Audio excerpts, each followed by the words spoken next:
Ito ang Presidential Broadcast Service. Radyo Pilipinas. Radyo Publiko ng Bagong Pilipinas para sa Bagong Pilipino.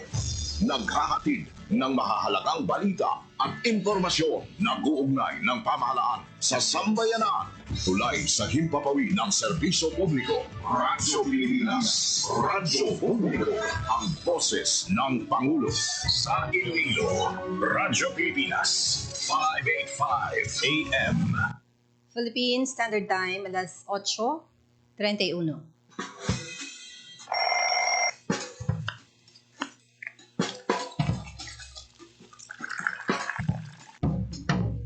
Aga sa Iloilo.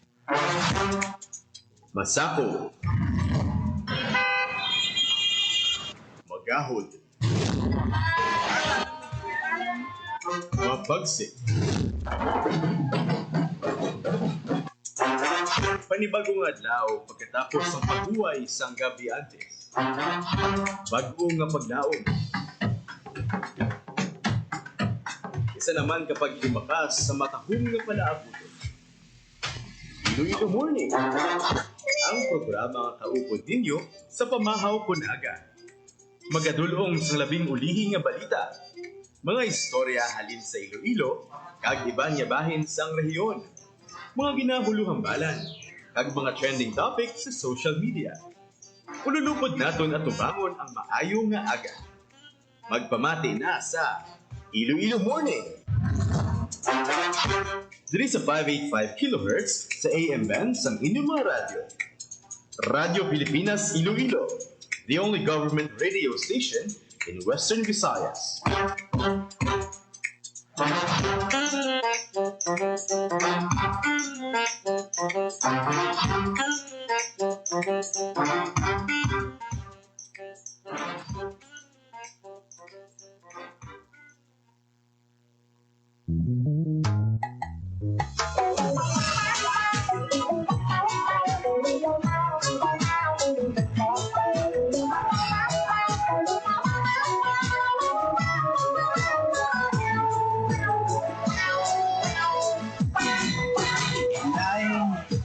May nga mga kabyanan. Iay, si Tuto Gatulo ang laway.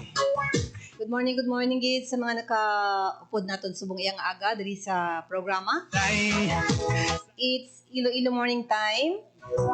dughan ko sa imo. Ako si Bing Pabiona Talos sa inyong sining regular anchor si Janelle Baclay. Ay, ay, Din niyo anay ako for 30 more less than 30 minutes. kagayon mata ko naglilipat. Si Janelle mga kabyanan ang ara sa bahin sang Aklan. Mag-cover ini siya no kaupod ni JP Harvas sa padulong ni Presidente Ferdinand R. Marcos Jr. sa pag-inaugurar sang sinig terminal port no sa bahin sang Katiklan, Aklan. Igugma kong tagit sang Magkakuha kita sang pila ka mga update later on sa team from Radyo Pilipinas. day, siling man sang nanay. Pero mga pila sa mga impormasyon mga kabyanan ang aton igadulong sa inyo for this time. Malipay, ay, Ang lakat sang panahon, no? Hibalo naton sa aton linya si John Baron, ang Pag-asa Iloilo weathercaster. So, ibalo ta ang latest update. John, maayong aga. Anong latest sa lakat sang panahon? Hello ma'am, good morning. Kagpapin ng mga pagpalamati. Ay katol sa Monday, July 14, 2025. Based sa itong latest nga update ang Southwest Monsoon Triangulator. So, sa may bilog na atong pungsod tungkol sa sining sistema dito sa itong sa Western Visayas. Expect ang magalumon na kalangitan na may chances ng scattered rains and thunderstorms na binigit sa hapon din sa kagabi dalayan isang Southwest Monsoon. Ang inaton din sa Western Visayas sa slight to moderate, southwesterly direction yung may magadala sa slight to moderate nga coastal waters. Forecast temperature na ton is 25 to 32 degrees Celsius. Ang adlaw nagbutak 5:35 kina sa aga magatono din 6:17 karon sa hapon. Ano aton nga latest weather update ako si John Baron. Stay tuned sa mga latest weather updates and as always, stay safe out there. Yes, John. Bali ang may mga nakitaan nga mga disturbances outside Philippine Area of Responsibility. Sa subong man wala kita LTO Bagyo sa sulod sa Gwa Sangpar, although may mga broadcasters kita nga nakitaan diri sa may eastern side sang aton nga pungsod. May likelihood na siya no may circulation kita nga mag-forma. So balantayan ta na siya actually. So sa subong under monitoring pa lang siya no. Balantayan within 24 hours, no? Well, actually, sige, yung tagin niya siya monitor ma'am, hindi lang hindi siya 24 hours.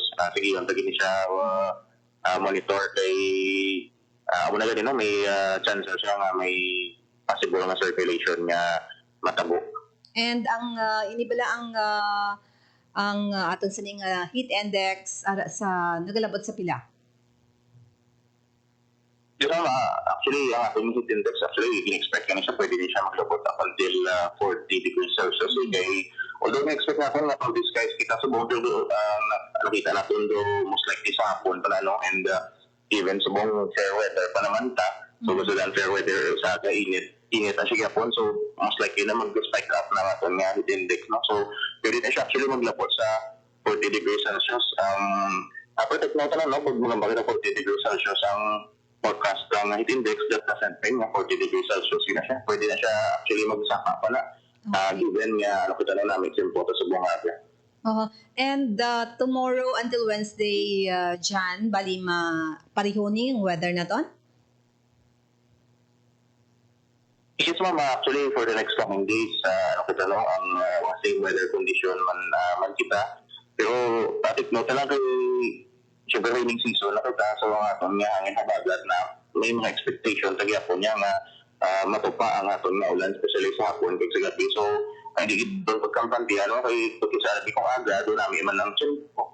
Pero hindi kita magdala sa aton nga payong kay especially kung maglakas kita sa aton mga ubra o mga eskwela kita kay wala mga aton kisa mga ulan do gusto nila magpaulan kung hapon o sa gabi, kasi kinatimingan, ginaplan nila nga tikpululi na ton, amo man ang magulan. So at least mas mayo ginano nga may dala kita nga payong para maka-prepare kita. Just in case lang, kung magpuli ka magulan, at least preparado kita yan. Yes. Thank you, Gijan. So, thank you and good morning. Yes, good morning. Nabatian mga kabyanan si John Baron sang pag-asa Iloilo sa pagdulong sa aton sang pinakaulihing lakat sang panahon subong iyang adlaw. July 14, 2025.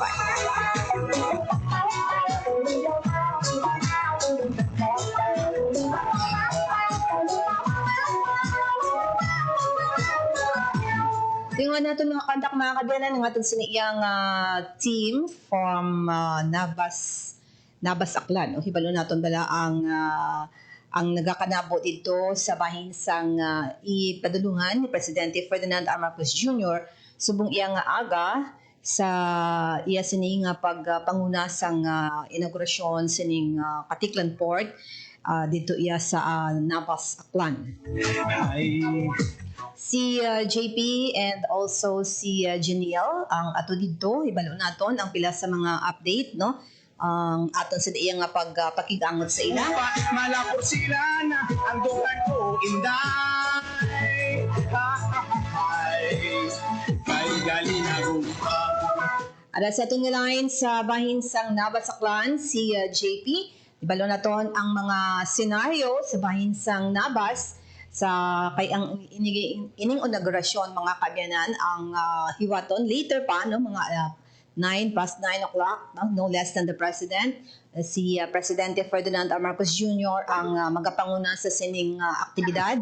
Also, ang ibang bagid ng mga ahensya sa gobyerno, no? Ang DOTR, Department of Transportation, ang Civil Aviation Authority of the Philippines, ang ibang ng mga ahensya, at ang ibang ng mga secretary na mag-upload sa bahin sang Metro Manila. James, good morning! Isbing kadayo nga ginapreparar ang area karon diri sa Navas Aklan, particularly sa Katiklan Airport kung sa diin na tanan na iwaton ang Katiklan Passenger Terminal Building. Again, mention natin nga padayon ng paghanda bangod sa Gulfiada nga pagpulan kahina medyo nagdali na po siya kung malutak ang area karon. Nga natalala kung tani iwatan sa sining groundbreaking. So karon, samtang wala pa natin sining presidente, may mga last minute nga mga kintang tugang diri, may kintang tampok ng mga bato, para hindi lang magdalog ang area sa iwato ng ining groundbreaking ceremony. Mismong ari na diri karon ang pila ka mga opisyal sa probinsya sa Aklan, particularly si Governor Jose Enrique Miraflores, ang iya sining amay nga si Aklan Second District Representative Florencio Miraflores, si Mayor James Sulanoy, kag iban pa nga mga opisyal sa bahin sa probinsya sa Aklan para magtambong sa sining groundbreaking ceremony nga pangunahan mismo noon as well by the President Ferdinand R. Marcos Jr.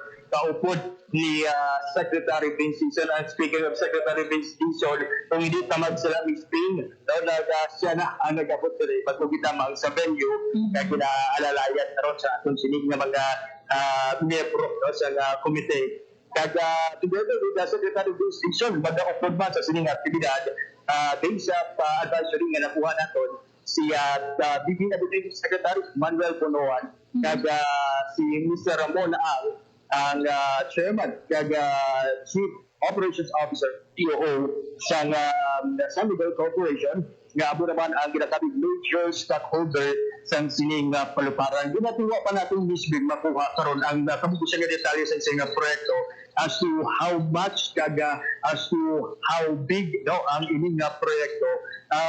Ginaagan-agan na natin na ma-secure ang mga duda nga detalye. But as to effects ini na interview natin kay na si Governor Miraflores, si Congressman Miraflores, kada komo na nila sining sabat nung ginalauman na nila nung pinaagi sa sining pagpagpo diri sa bahin sa Cathedral Airport. Mas magadamot pa ang mga turista, mas ma-improve ang passenger experience, kag ginalauman na mas makilala pa ang hindi lamang ang atraksyon sa Aklan, kundi subong man ang iban pa nga mga area sa Kungsyon Pilipinas. Kay magluwag sa airport isbing lakit man sa ginatusok ni Congressman Miraflores ang pagtukod sa cruise port kung sa diin ang mga cruise ship na naglalabay din sa Aklan na posible na nga may ara sa kaugaling nga pantalan para mas madamot pagid ang maganahan o magpadulong din sa probinsya sa Aklan. Yes. Ang inyo biyahe, Japes, kumusta? Padulong dala sa Nabas from Iloilo to Aklan, kumusta? Okay lang, Miss Bill. So far, kung tali ang ating sinapete, magbuwas lang sa area na sa Nabas, kaya doon bilang kayo na nagbuko ang kamadapong na pagkulan, affecting man sa karoon nga venue sa siniyang aktividad. Nakita ko din yung post mo from Radyo Pilipinas, naton nga Facebook page sa Manila, no? Na-interview mo si Governor Miraflores. Yes, Miss Bing, no? Pero ang na-post natin, Miss Bing pa lang, ang interview natin with former Governor, now Aklan Second District Representative Florencio Miraflores. Yan naging kapit, kaya nasamsam ang iya sining pagpasalamat sa kay President Ferdinand R. Marcos Jr.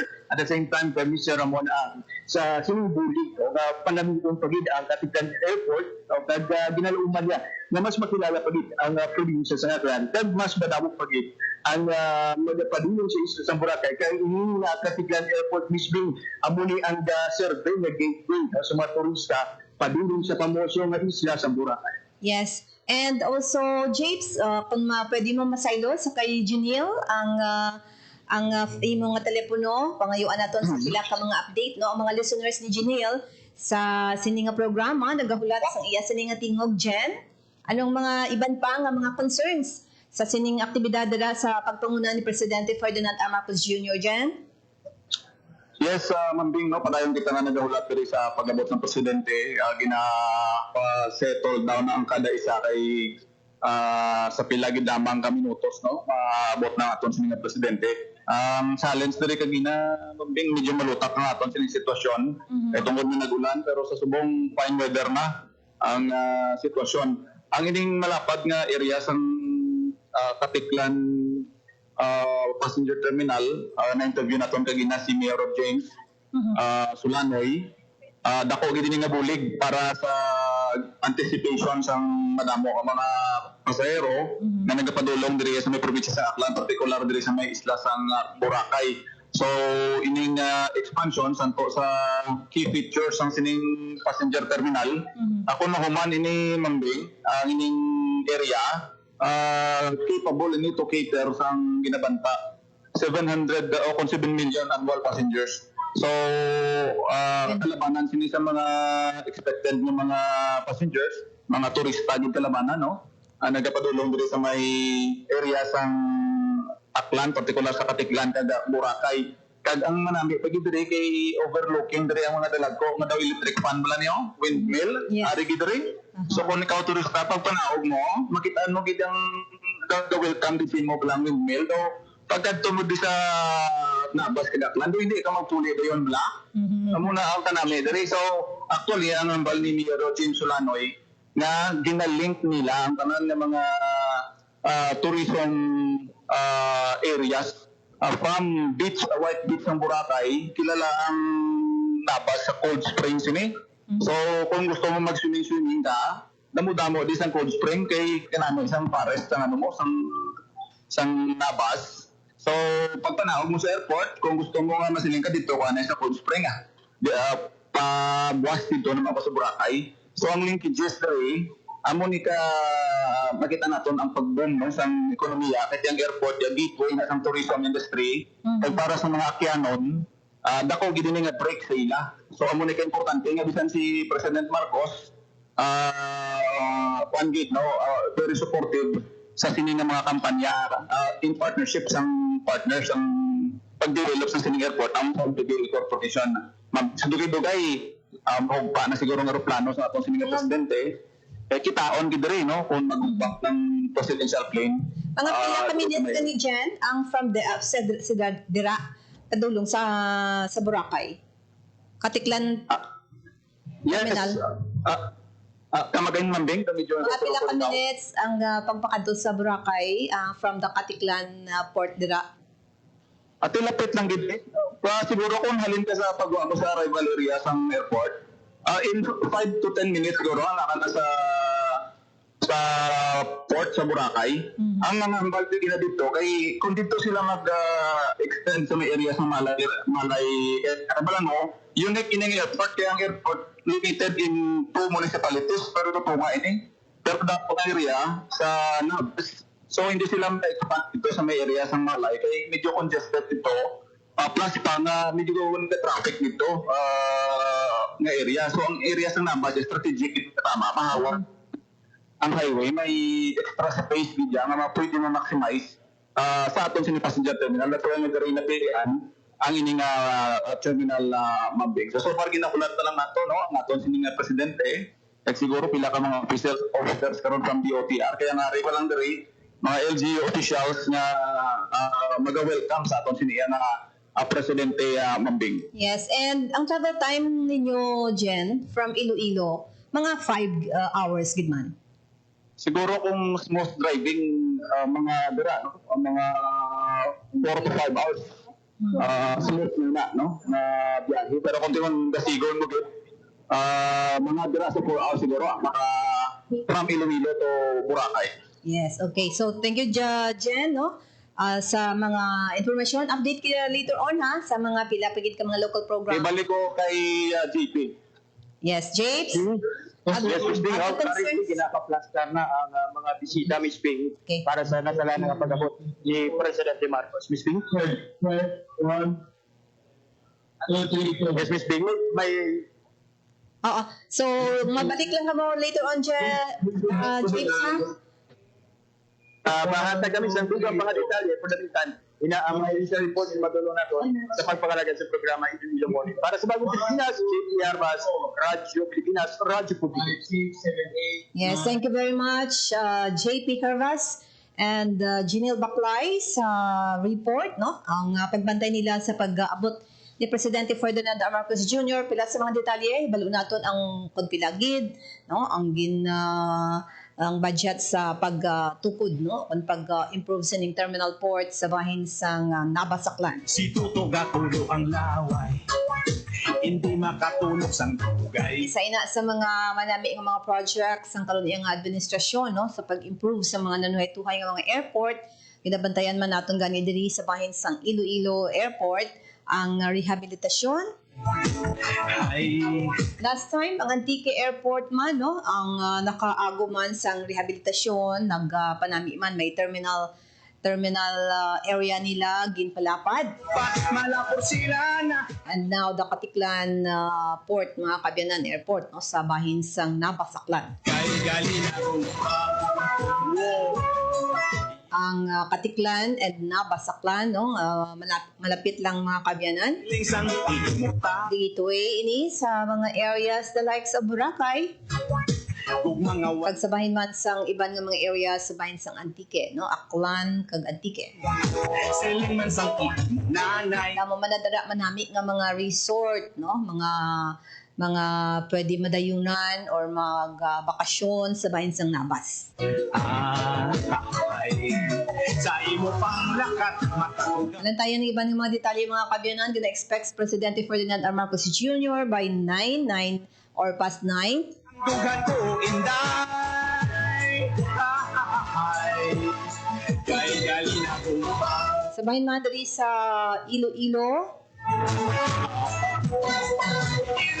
Balantayan man mga Kabyanan also sa bahin sa syudad and province of Iloilo and sa bahin sa provincial PESO office no ang Public Employment Service Office sa pagpamuno ni Cynthia Dario Parcon ang ila sa nga paghiwat mga Kabyanan sang job fair no that would be on the 18th sibalo naton ina kundi naton siya makuha sang sining inoras mga Kabyanan sa next program local program naton sila na ang pakigangutan naton si Miss Cynthia sa pila ka mga pagpanghanda nila for the job fair. yeah.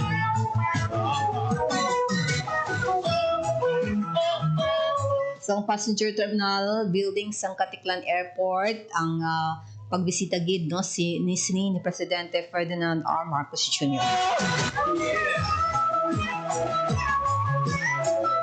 Sa nagligad nga Sabado mga Kabyanan ang pagpasalamat man no ni sinisang local government unit sang Iloilo, syempre pagindayaw ang maasin ang Tultugan Festival ini sa paghiwat man sang Independence Day ang aton sa iyang tropa aton sang team from the province of Iloilo ang nagpadulungan sa Malacañang pero sang Saturday ang Thanksgiving ang pagpasalamat man sang LGU no sa mga ila sa iyang mga contingents ang ila sa mga kaupod nga nagpresentar man sang nagligad nga Independence Day sang June 12 mga Kabyanan so later sang Saturday lang sila diri sa bahin sang LGU Iloilo sa provincial capital ginhiwat ining Thanksgiving.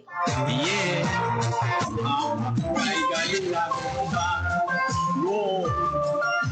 Stand by sa 5-minute network break gikan sa amon sining flagship station sa Metro Manila ang news update.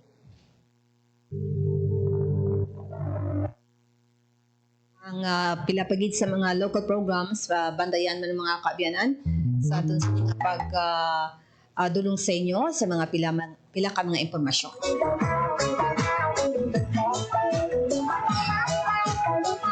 Mga partners ko sa technical side sa studio, Alan Defante sa Vice and Transmitter, si Rochelle Jones Hotahero. Dili na lang ang anay kukutob mga Kabyanan, i-turn over ko kamo sa amon sining flagship station sa 5-minute news update. hindi makatulog sang dugay. Salamat sa mga report sa bahin sang production team no with Darwin Manikan sa Nabasaklan ang coverage team subong yang aga sa dulong sa inyo sa mga pila ka mga detalye sa pagbisita ni Presidente Ferdinand R. Marcos Jr. sa ISNA nga pagpanguna sa inaugurasyon sang passenger terminal building sang Katiklan Airport. Supa, malapor sila na ang dugan. Pilipinas, salamat! Ako naman si Bing Pabiana, maayong aga. Radyo Pilipinas. Radyo Publiko. Radyo Pilipinas. Ang inyong tulay sa himpapawid ng serbisyo publiko. Ang Presidential Broadcast Service, Radyo Pilipinas, Radyo Publiko. Radyo Pilipinas. Radyo Publiko. Kinilala ng pag-international at prestigyosong Asia Pacific Broadcasting Plus Awards 2025 para sa kategorya ng Government Streaming. Ito ay dahil sa epektibo nitong pagsasanib ng mga tradisyonal na media tulad ng telebisyon, radyo at print para masabayan ang mabilis na pag-inog ng mundo ng digital at social media tungo sa mas epektibong paghahatid ng mahahalaga at napapanahong mga impormasyon sa mamamayang Pilipino. Kinilala rin ang Radyo Pilipinas dahil sa patuloy na pag-akyat ng rating. Ngayon ay matatag sa pang-4 na pwesto sa Mega Manila ayon sa pinakahuling Nielsen Radio Audience Measurement Survey. At sa social media, nakamit ang mahigit 2,000% pagtaas ng bilang ng mga sumusubaybay sa Radyo Pilipinas page sa unang bahagi ng 2025.